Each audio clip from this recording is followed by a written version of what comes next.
a lot of people feel that the police, if called, have a duty to arrive at the location of the call where the crime is being committed and intercede, and that is more and more becoming a false hope. Violence destroys. Weaponizing is the counter strategies to violent criminal assault.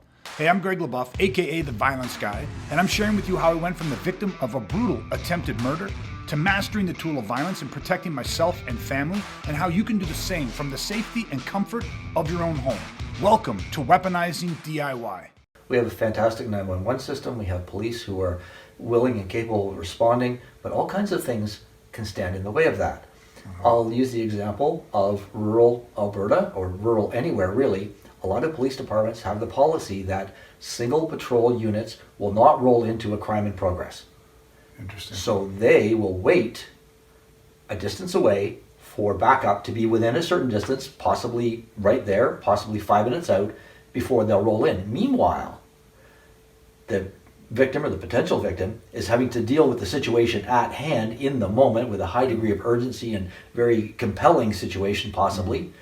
And police are not coming in. Yes. Why? Because they have restricting policies to do with their own safety. Yeah. And let's just say, for example, that they roll up to an address and it's the wrong address. Somehow in the process of 911 call, relating information through dispatch, typing it into a computer and so on, it's the wrong address. These people are being subjected to a serious crime somewhere up the road. The police are attending, trying to sort out the situation. Are they derelict in their duty? Is somebody derelict because they didn't get there and intervene when they could have? No. The courts have held that the police have a duty to the public to provide a level of service, a guarantor essentially of a civil society, but they are not there to protect any individual. One might argue that our senior politicians and certain others who are afforded the special protection units somehow get, on hand police service.